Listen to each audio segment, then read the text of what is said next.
Fruits के बारे में हम जानकारी देख लेते हैं। ये मैं शेयर करती हूँ।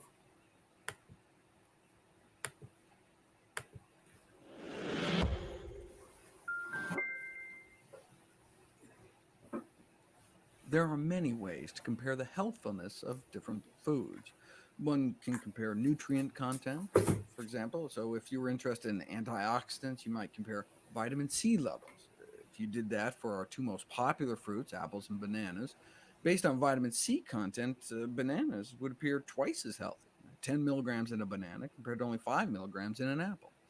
But, vitamin C is just one of thousands of different phytonutrients in fruits and vegetables. Turns out the तो कहते हैं कि यदि हम ये सोचें कि कैंसर से लड़ने के लिए हमें किसी पर्टिकुलर फाइटोटॉक्सिन की ज़रूरत है या किसी पर्टिकुलर पौष्टिक तत्व की ज़रूरत है, तो हम गलत निष्कर्ष पे निकल सकते हैं। जैसे कि अगर हम विटामिन सी के हवाले से देखें, तो बनाना में एप्पल की अपेक्षा विटामिन सी बहुत अधिक मात्रा में होता है। पर क्या कैंसर से लड़ने की क्षमता केले में ज़्यादा है एप्पल से? हम अभी आगे देखते हैं। the vitamin C in apples accounts for less than 1% of an apple's total antioxidant activity. Here's the total antioxidant content of a red, delicious apple. Here's how much the vitamin C in the apple contributes. You can hardly.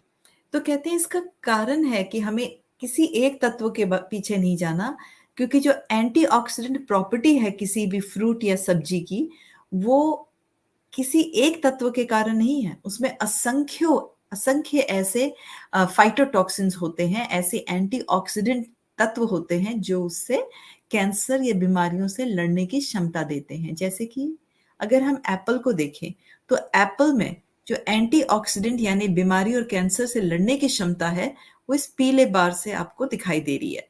लेकिन इस क्षमता में vitamin C का जो सहयोग है, वो दिखाई भी नहीं दे रहा, उसका कोई बार ही नहीं है। यानी कि विटामिन सी का जो योगदान है एप्पल के पौष्टिक तत्व में, वो ना के बराबर है। तो इसीलिए हमें किसी एक तत्व के पीछे नहीं भागना है। Hardly even see it.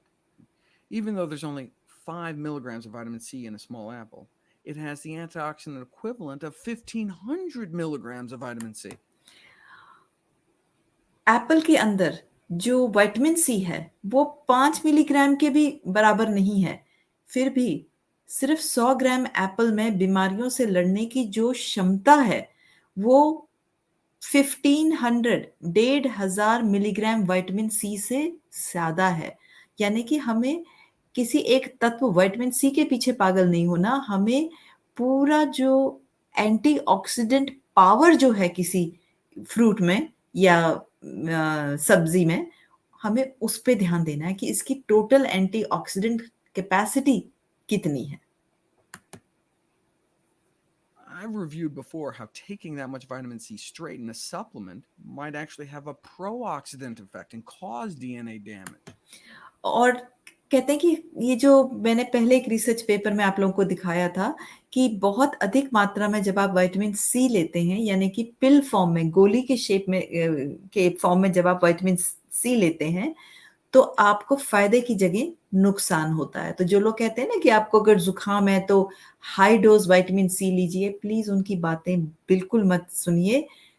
एक नियम बना लीजिए ज़िंदगी में कि आपको गोली पिल फॉर्म में कोई भी वनस्पति से आने वाला खाद्य पदार्थ नहीं लेना है, क्योंकि वो आपका फ़ायदा करने की बजाय वो नुकसान करेगा। तो जो लोग मल्टीविटामिन खाते हैं, ए, ई एक्सक्यूज़ मी, सी, ये सारे विटामिन्स आपको नहीं लेने हैं, क्योंकि रिसर्च आफ्टर रिसर्च ये बता रही है कि जब आप इस फॉर्म में लेते हैं, पिल फॉर्म में विटामिन लेते हैं, तो आपका नुकसान होता है, फ़ायदा नहीं होता। सिर्फ़ 2 चीज़ें हैं जो आपको पिल फॉर्म में लेनी है, वो है बी12, क्योंकि वो जो है वनस्पति में नहीं मिलता है, और मीट, दूध, अंडा, मच्छी में भी कहाँ से आता है? जो कीटाणु ये जानवरों की पूप में होते हैं, उनकी कंटैमिनेशन से आता है। तो कितना गलत तरीका है उसे लेने का, इससे बेटर ये है कि हम उसे गोली के फॉर्म में लें। और विटामिन डी जो है वो सूरज की रोशनी में बनता है, और इसीलिए हम जो है उसको पिल फॉर्म में लेते हैं, पर बाकी विटामिन्स और सप्लीमेंट्स हमें नहीं लेने चाहिए। But you can get 3 times the antioxidant power eating a single apple without the adverse effects. और आपको उस 1500 मिलीग्राम विटामिन सी से ज़्यादा एंटीऑक्सीडेंट जो फ़ायदा है, वो सिर्फ़ एक एप्पल से आएगा और जिसके कोई साइड इफ़ेक्ट भी नहीं होंगे, जबकि 1500 मिलीग्राम विटामिन सी के आपको फ़ायदे की जगह नुकसान होंगे। Of course, there's more than just vitamin C in bananas, too. In fact, I was surprised to see this study out of Harvard suggesting that not only blueberries and strawberries, but bananas were significant sources of anthocyanins, the red, blue, violet phytonutrients found in. तो कहते हैं कि जो Harvard से आने वाली research देख के मैं खुद हैरान हो गया कि जो एंथोसाइनिन्स हैं, जो कि वो ब्लूबेरीज के अंदर जो एंटीऑक्सीडेंट बहुत पावरफुल जो एंटीऑक्सीडेंट है, तो उन्होंने कहा कि सिर्फ वो ब्लूबेरीज में नहीं होता, वो जो है बनानास के अंदर भी वो पाया गया है।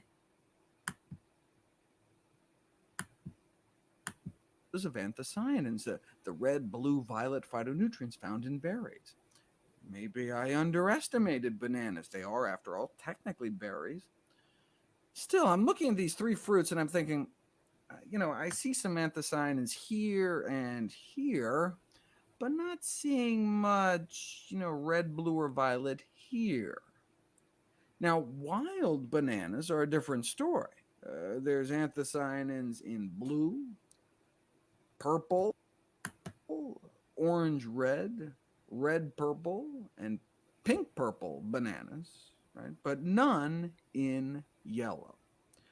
So the Harvard researchers were challenged on it, and they said, look, we just took values from the USDA, and it turns out USDA apparently made a mistake. No. हाँ, तो ये कह रहे हैं कि जो वो हार्वर्ड ने वो जो स्टडी बनाई, तो उसको चैलेंज किया डॉक्टर ग्रेगर ने, और डॉक्टर ग्रेगर ने कहा कि जो एंथोसाइनिन्स जो पिगमेंट होती है, जो ब्लू, पिंक, पर्पल कलर की पिगमेंट होती है, वो तो मुझे साफ आंखों से दिखाई देती है, जैसे कि ब्लूबेरीज में हो, स्ट्रॉबेरीज में हो, लेकिन बनाना में मुझे वो दिखाई नहीं देती। वाइल्ड बनाना में हो सकती है, वो लाल रंग के भी होते हैं, गुलाबी रंग के भी बनाना होते हैं, ब्राउन कलर के भी बनाना होते हैं, लेकिन जो पीले बनाना कमर्शियल उसमें होते हैं, उनमें तो कोई रंग नहीं होता। जब ये रंग ही नहीं होता, तो ये एंथोसायनिन, ये पिगमेंट कहाँ से आ गई?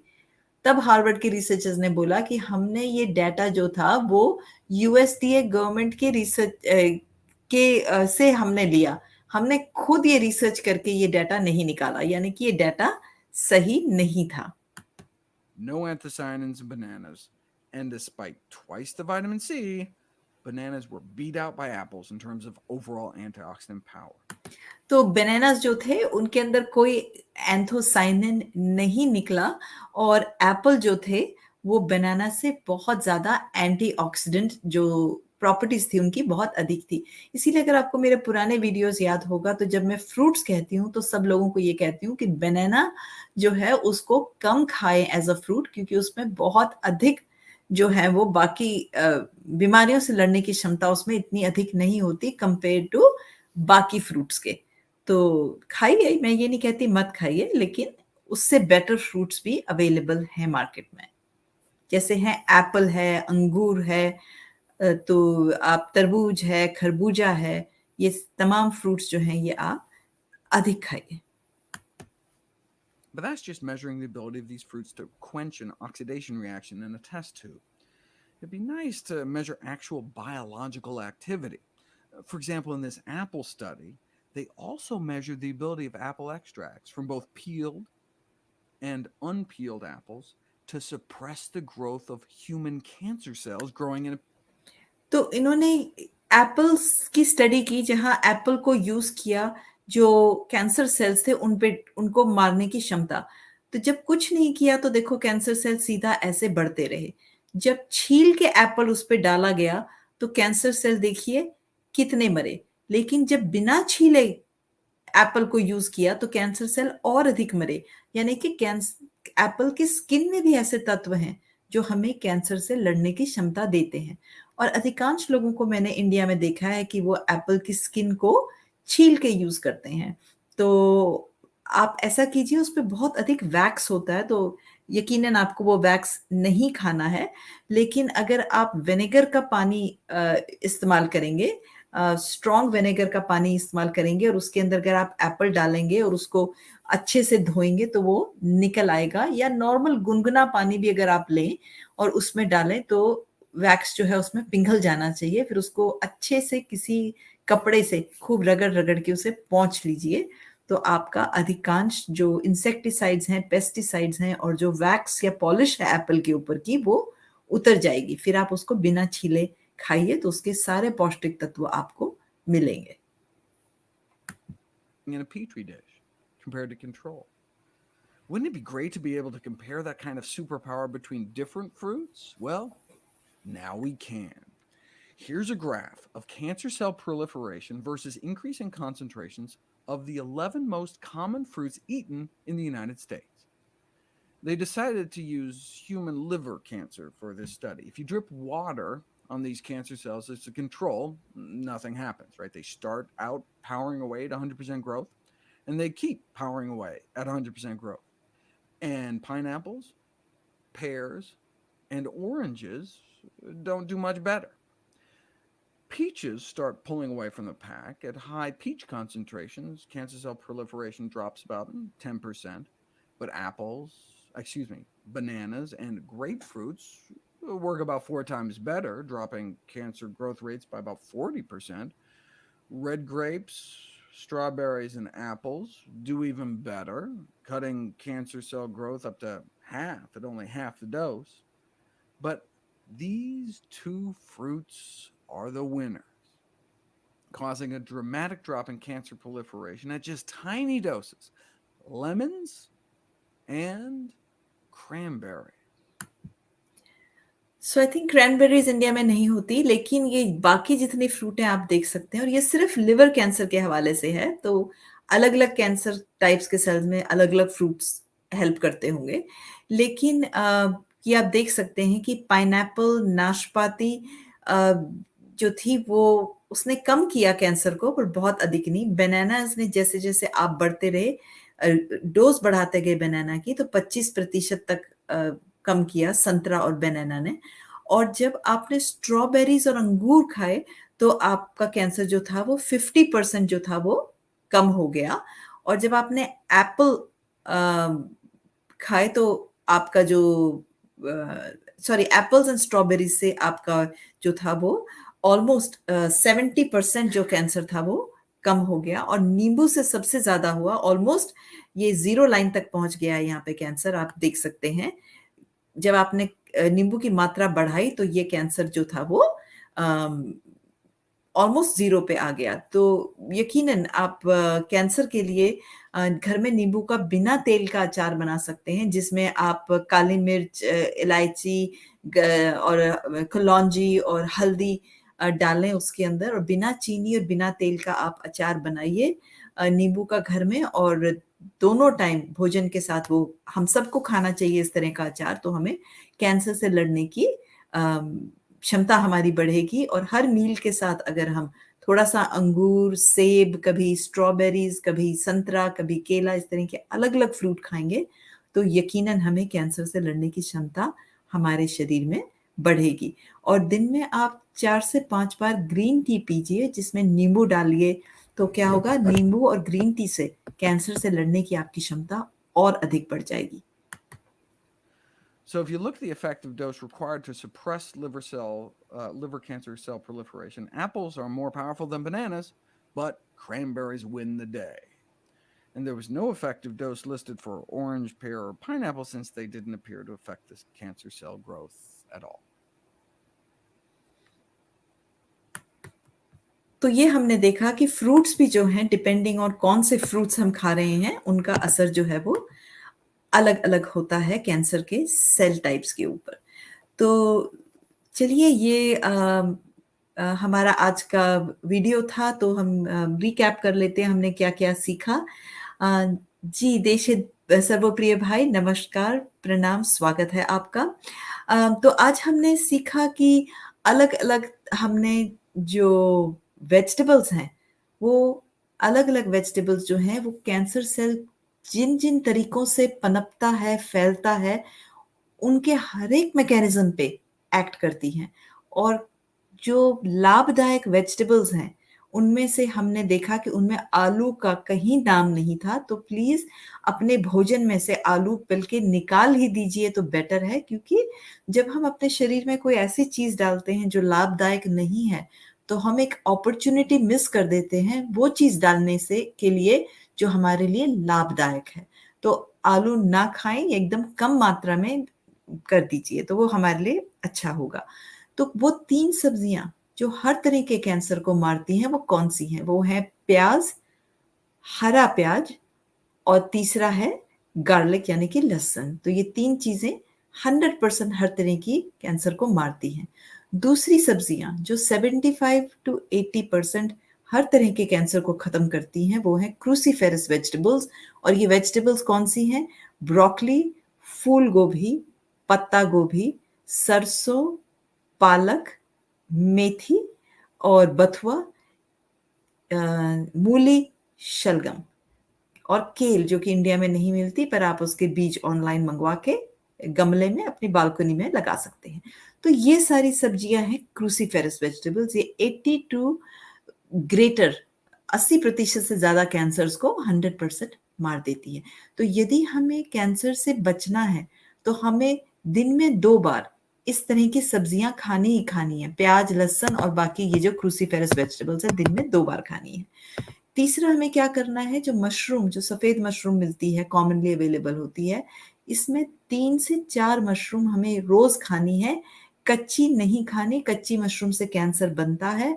और यदि हम इसे हमें पका के खाना है, हल्का-सा स्टर फ्राई कर लीजिए तवे के ऊपर, 1 चुटकी नमक और हल्दी और काली मिर्च डाल के, और फिर इसको आप बना के फ्रिज में रख लीजिए और रोज़ 2-2 चम्मच खाइए, 2-3 दिन तक फ्रिज में रखिए और फिर हर दूसरे-तीसरे दिन इसको बना के रखिए, तो ये हमें खाना है। हार्वर्ड की जो रिसर्च हुई थी उसने पता लगाया कि यदि कोई महिला सिर्फ़ 2 ऐसी मशरूम दिन में खाती है, तो उनमें ब्रेस्ट कैंसर का जो रिस्क है वो 60% कम हो जाता है। तो मशरूम इतनी अधिक ज़रूरी है हमारे लिए। फिर हमें पता चला कि और क्या खाना है, हमें मसाले खाने हैं। तो हमें हल्दी का बहुत बड़ा रोल है। हल्दी में अगर हम 1 चुटकी काली मिर्च डाल के खाएँगे, तो वो बहुत ही लाभदायक है हमारे लिए। साथ में बाकी सारी, जैसे कि दालचीनी है, लौंग है, काली मिर्च है और इलायची है, ये सारे मसाले हमें खाने हैं, यानी कि गरम मसाला हर सब्ज़ी में हमें ज़रूर डालना है। और घी, तेल की मात्रा, घी तो यूज़ ही नहीं करना, और तेल कच्ची घानी का सरसों का तेल, या आप कैनोला ऑयल भी यूज़ कर सकते हैं। चंद बूँद, मैं चम्मच भी नहीं कह रही, चंद बूँद तेल में नॉन स्टिक में आप खाना बनाइए। और मेक श्योर कि नॉन स्टिक में कोई स्क्रैचेज़ वग़ैरह ना हो, क्योंकि वो हमारी सेहत के लिए हानिकारक हैं। तो इस तरह से हमें भोजन करना है, फ्रूट जो है हमें खाना है। और फ्रूट जो है वो, केला बहुत अच्छा फ्रूट नहीं है अगर हमें कैंसर से बचना और सेहत बनानी है। हमारे लिए जो बाकी जितने भी फ्रूट अवेलेबल है मार्केट में, वो सारे हमें खाने चाहिए। और डायबिटिक पेशेंट को भी, अगर वो फ्रूट में कोई मनाही नहीं है डायबिटिक पेशेंट को, जितना फ्रूट चाहे वो खाएँ। हर एक फ्रूट में बीमारियों से लड़ने की क्षमता है। तो चलिए, ये हुआ हमारा आज का वीडियो।